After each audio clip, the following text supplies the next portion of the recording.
Greetings, community. It's Kevin of NCBD Comics, and I'm here to bring you another edition of Kevin's most anticipated reads tomorrow for New Comic Book Day, Wednesday. Hey, here we are, 7 5 2023. And if you're watching this thing with me on the live, as always, appreciate you, brother. Happy Independence Day. And if you're catching on a rewind, well, hey, happy New Comic Book Day. I appreciate you checking this out on the rewind. If there's something that you like, tell me so. If there's something I may have missed that you think I may enjoy, well, also I appreciate it if you can go ahead and put that in the comments. I'll check it out. Nothing less. Hey, seriously, Shaggy Girl, I need you to hit me up on IG because I can't find your channel. Seriously, I need your YouTube channel, please. Appreciate you. Hey, Perry, appreciate you being here. Let's get into the books that we're all anticipating, and especially me for New Comic Book Day tomorrow. 7/5, 2023. Started off with Sumerian Comics. We're going to go over there. Check out the Children of the Comet.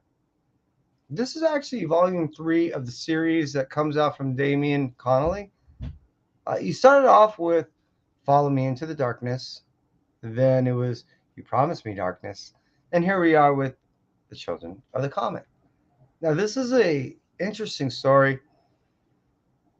I mean, it's very difficult for me to go ahead and give you a breakdown, but at the same point, it's kind of in a simplistic form. Basically, are individuals that are a result from every time Haley's Comet came around, something rather unique happened, and it actually kind of mutated these individuals to where here we are in almost a semi-post-apocalyptic time, and we keep hopping back and forth in the time periods.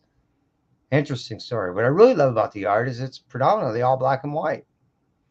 It's probably one of the most unique books that you'll see out there, and I swear Damian Connolly must be one of the children of the comet because it's a very unique story written by a very unique guy, and I just can't get enough.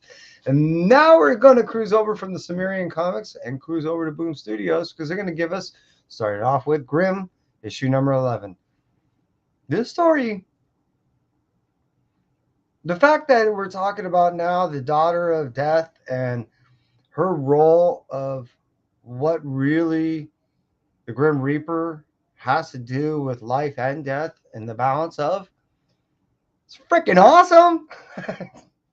Seriously, this almost made my top reads, and it just got inched out by the one that I'm going to speak down the road.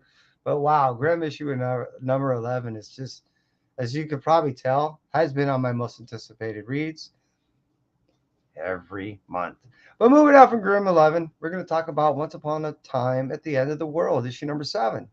This is a story that really hits me in the heart hard because, yeah, it's one of those post apocalyptic tales again that we hear many times about, but written in a way that is more of a love story than anything else.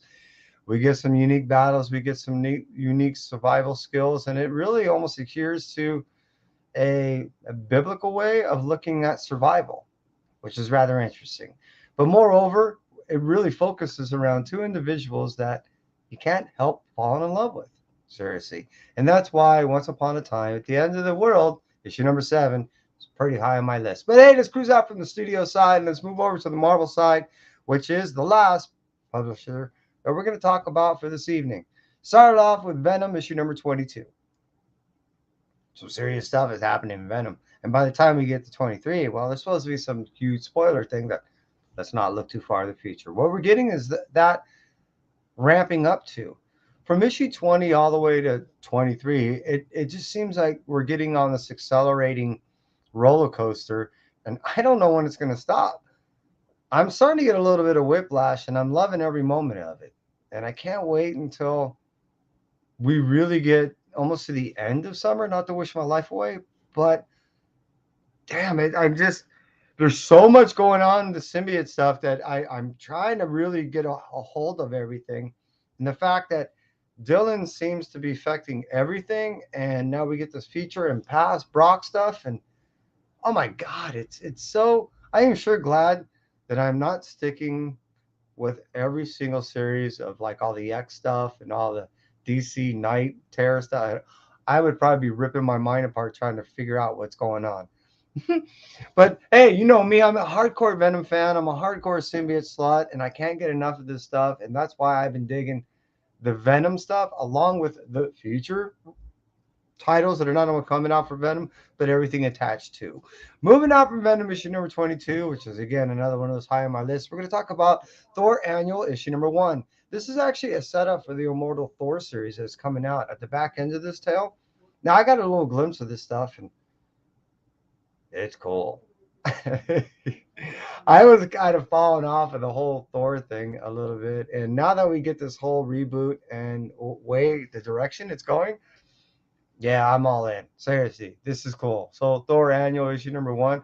I can't wait to read it in its entirety. Moving out from that, we're going to cruise over to Spider-Man issue number 10.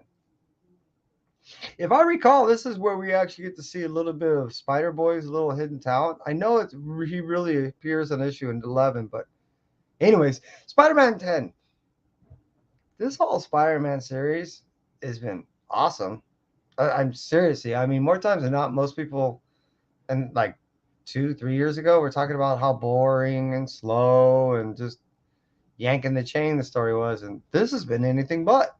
Seriously, I've been on this ride of web slinging goodness for a while, and it's been awesome. We're almost at a year time period, and we've already had a couple characters that have made a big splash appearance inside the Spider-Man series, and holy shnikes, I'm all in again. This is I can't get enough of the Spider-Man series. Seriously. But moving on from Spider-Man issue number 10, which we're getting closer to 11, we're going to talk about, hey, Extreme Venomverse issue number 4. Seriously, this is kind of my runner-up. It kind of just got inched out. But the reason why I'm really excited about this is the fact that we get a new, how should I say, an anime version of Venom.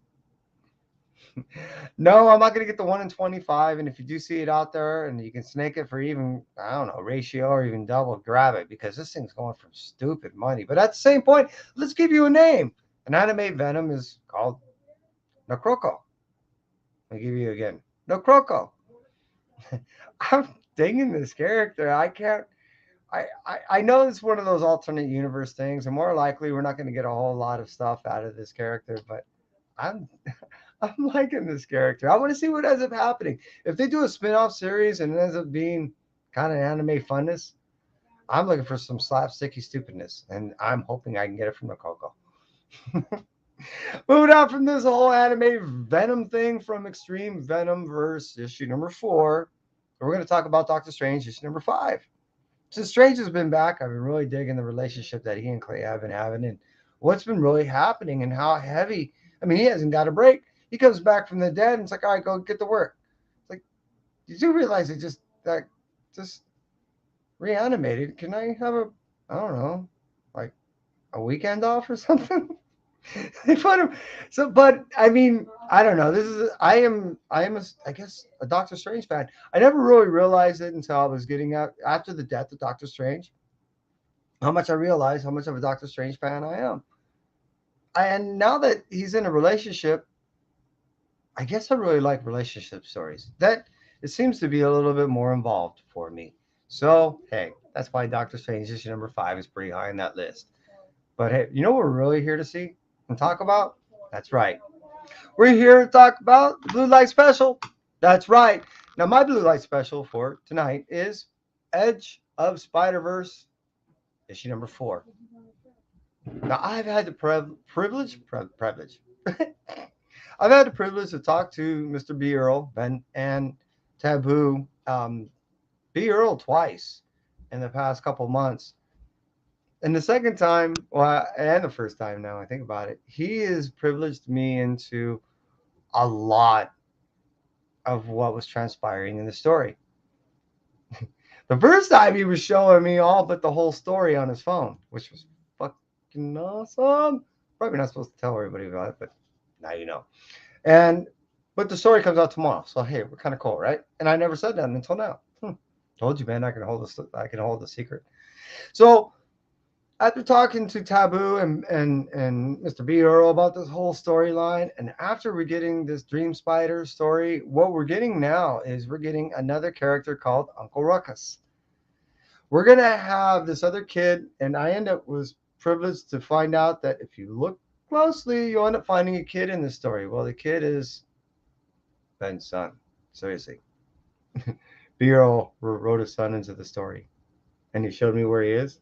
You got to look for him. It's pretty cool.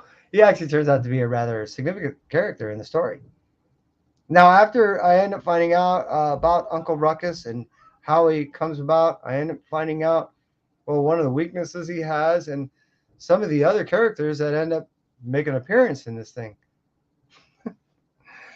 I love this story. It's my Blue Light special. After seeing this thing, I was like chomping on the bit, and now I was kind of cursing the fact that he did that to me because all I've been doing is salivating the story ever since. Seriously, Edge of Spider-Verse is a story, issue number 4, that I've been waiting for since now 3.5 months. 2 months. A long time. And I can't wait for tomorrow. And that's it for me, Entropy. Appreciate you being here, and thank you very much.